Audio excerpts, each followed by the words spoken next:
Vous écoutez le journal du télétravail, le podcast du magazine Management qui vous aide à mieux télétravailler. Aujourd'hui, vendredi, nous allons parler des mutations profondes du travail. Rien que ça. C'est parti. C'est le journal du télétravail.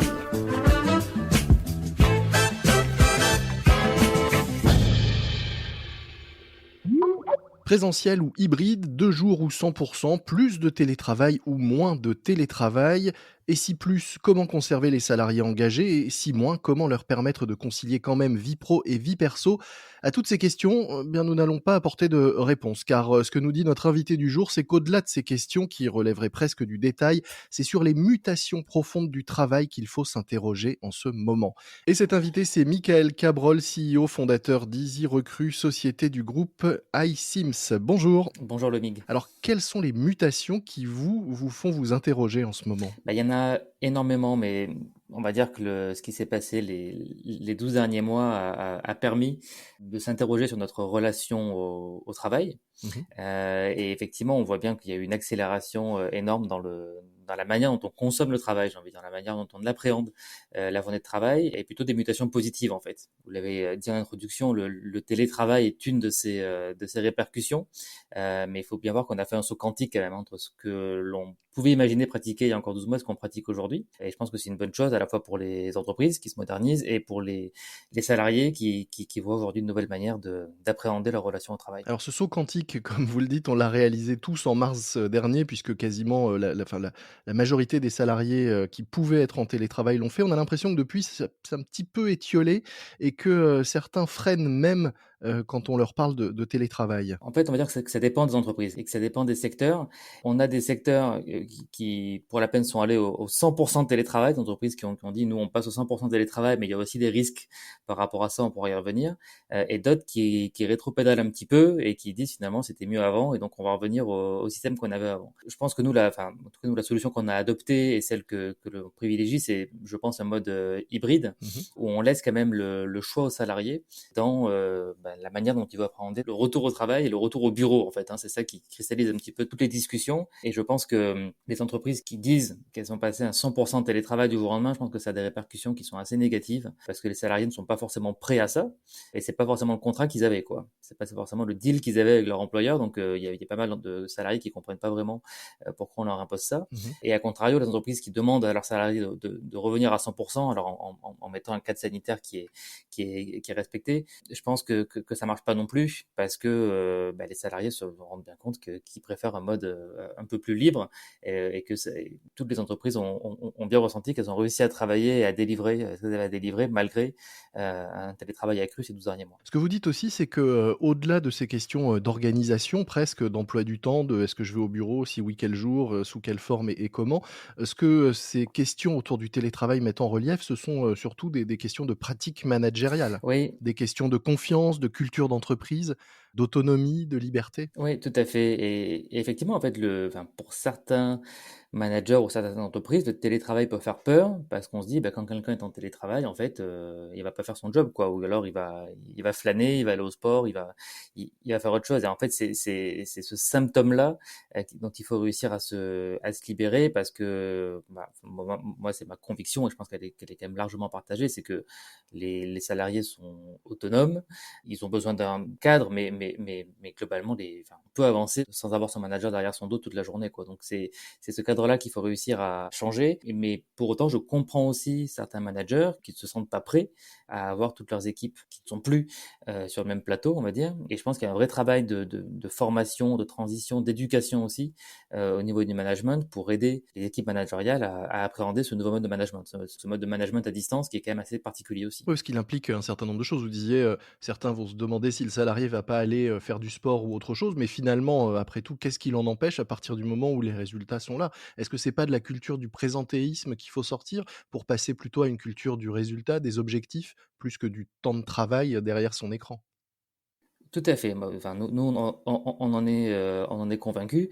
Les meilleures idées n'arrivent pas forcément quand on est sur son espace de travail, en Mmh. fait. Donc, le fait d'avoir plus de liberté, plus d'autonomie, moi je suis convaincu que c'est un excellent levier pour la créativité, enfin, voilà, pour son épanouissement au travail. Il y a le CEO de Netflix qui vient de publier un livre où alors eux, ils ont vraiment zéro règle, quoi, hein. Ça fait des années qu'ils ont mis ça en place où les salariés peuvent prendre autant de vacances qu'ils le souhaitent quand ils veulent. S'ils veulent faire un break d'un mois, ils ont le droit. Et le CEO de Netflix a indiqué que la majorité des grandes idées de Netflix sont survenues. Enfin, les salariés ont soumis ces idées après des retours de vacances ou pendant des congés, en fait, parce qu'on a l'esprit qui est beaucoup plus libre, beaucoup plus créatif. Mmh.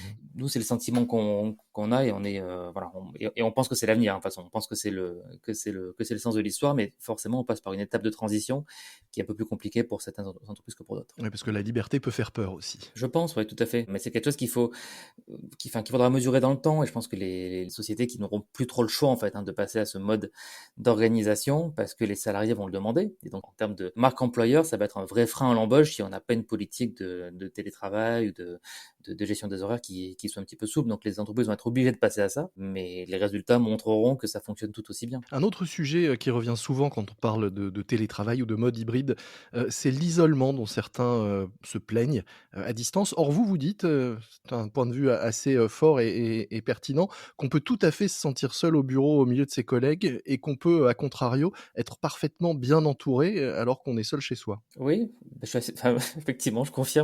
Vous êtes d'accord avec vous? Bon, Je suis d'accord avec moi-même, c'est c'est une déjà bonne pas mal, ouais, chose. voilà. Mais non, non, mais je confirme ce point de vue et effectivement, enfin, je pense que le plus important, c'est de respecter la volonté du salarié. Mmh. Nous, on l'a vu, donc alors, à notre petit niveau, j'ai envie de dire, mais en mars dernier, comme toute entreprise, on est passé en 100% de télétravail parce que le contexte vraiment l'imposait. Et au bout de quelques semaines, quelques mois, on a quelques salariés qui nous sont dit, je ne peux plus rester chez moi. Je n'ai pas Adapté? le cadre Mmh. adéquat pour travailler chez moi parce que j'ai du bruit, parce que j'ai mes enfants, parce que j'ai un trop petit appartement et je bosse avec mon ordinateur sur les genoux depuis mon canapé, donc ça me va pas. Qu'est-ce qu'on peut faire? Et donc, on a mis en place une structure qui permet d'accueillir un minimum de salariés au bureau, qui le souhaitent vraiment, avec un système d'inscription pour quand même limiter la présence au bureau, pour respecter les règles sanitaires. Ce mode-là fonctionne plutôt bien. Et en fait, on a des salariés qui viennent quasiment tous les jours, parce qu'ils estiment qu'ils ne peuvent pas travailler sereinement de chez eux. Et d'autres qui viennent pas du tout, parce qu'ils estiment qu'ils travaillent très bien de chez eux. Et je pense que c'est cette liberté, en fait, qu'il faut réussir à mettre en place pour laisser le choix aux salariés et ne pas imposer un mode ou un autre. Et à nouveau, au-delà de ces questions d'organisation, presque temporelle et spatiale, comment est-ce qu'on fait, d'un point de vue, managérial et d'un point de vue de direction d'entreprise pour malgré tout, continuer à créer, du lien, un collectif, et un esprit d'équipe avec tous ces fonctionnements, différents et individualisés, demain? Ah ouais, c'est le grand challenge, hein, sur lequel, travaillent aujourd'hui toutes les équipes, RH. C'est comment effectivement on fait pour continuer à créer du lien. Moi, je suis étonnamment surpris de tout ce qu'on arrive à faire à distance tout de même. Mmh. J'étais un peu dubitatif au début et finalement on arrive à faire des choses. On arrive à organiser des choses à distance, on arrive à créer de l'émulation à distance, on arrive à faire, là je vois ce soir on a une séance de sport qui est organisée en ligne par une de nos collaboratrices. Donc, je pense qu'il y a pas mal de choses qui peuvent se faire à distance. Maintenant il va quand même falloir recréer effectivement du lien. Je pense que le contexte sanitaire aujourd'hui ne permet toujours pas, mais je pense que dans quelques semaines ou j'espère quelques mois, on aura la possibilité de se retrouver à nouveau. Je pense qu'un challenge qui va aussi survenir, c'est comment on fait pour concilier une organisation avec des salariés qui sont chez eux et d'autres qui sont au bureau. Mmh. Donc, comment on fait pour organiser des réunions qui sont hybrides et comment on fait pour faire en sorte que la journée au bureau soit un petit peu différente de la journée chez soi. Et vous avez déjà des réponses alors? On y travaille en fait, mais tout ce qu'on veut éviter, c'est que quand les gens viennent au bureau, ils se retrouvent pas toute la journée sur des réunions sur leur ordinateur en fait. Mmh. Ce que je veux dire, des réunions sur Zoom ou autre avec leurs collègues qui eux ne sont pas au bureau. Donc je pense qu'il faut trouver une solution où quand on vient au bureau, on a des journées qui sont un peu différentes, avec moins de réunions, mais plus de moments pour de la créativité, pour des discussions, pour des cafés, pour vraiment passer des moments avec ses équipes et pas forcément être en réunion sur son ordinateur avec les personnes qui sont pas au bureau. Pour terminer, de façon, synthétique, est-ce que vous pourriez nous dire comme ça les 3 questions qui selon vous, il faut se poser en ce moment si on veut réfléchir à l'avenir, du télétravail et à l'avenir de ces modes, de travail? Ouais, mais je pense qu'on les a un petit peu couverts. Je pense que Mmh. une question importante, ça va être comment j'arrive à concilier des collaborateurs qui sont au bureau et d'autres qui sont de chez eux, pour faire en sorte qu'il y ait une consommation du travail qui soit un petit peu différente en fonction du contexte. Donc ça, je pense que c'est un point important. Le second point, celui que vous avez indiqué, c'est comment on fait pour réussir à maintenir du lien d'équipe, maintenir de la cohésion, maintenir ce qui fait qu'on aime aller au travail aussi et qu'on aime sa vie d'entreprise malgré ce contexte-là. Donc ça, je pense que c'est un point important. Et le troisième point, c'est pas forcément une question, mais c'est plus une recommandation, c'est vraiment s'assurer que l'on ne force pas les salariés dans ce contexte-là. C'est déjà un contexte qui est assez anxiogène, je pense, pour les équipes. Donc, je pense que une des questions à se poser, c'est comment je fais pour prendre en compte le ressenti de mes équipes et m'adapter à la meilleure solution pour eux. Merci beaucoup, Michael Cabrol. Je rappelle que vous êtes CEO et fondateur d'Easy Recruit, une société nouvellement intégrée au sein du groupe iCIMS. Nous mettrons dans les notes de cet épisode un lien vers la présentation de votre société pour ceux qui voudraient en savoir plus. Et puis j'invite nos auditeurs à aller lire quelques-uns de vos points de vue sur le site capital.fr qui relaie ce podcast également. Merci beaucoup. Merci Lomig. C'est la fin de cette édition du JT, le journal du télétravail de management. N'oubliez pas de vous abonner à notre podcast sur votre plateforme d'écoute préférée. Vous serez ainsi averti de la sortie de chaque nouvel épisode. Moi je vous dis bon week-end, à très vite. D'ici là, soyez prudents, respectez les consignes et les gestes barrières, ainsi que le couvre-feu et l'éventuel confinement. Et bon télétravail à tous. C'est le journal du télétravail.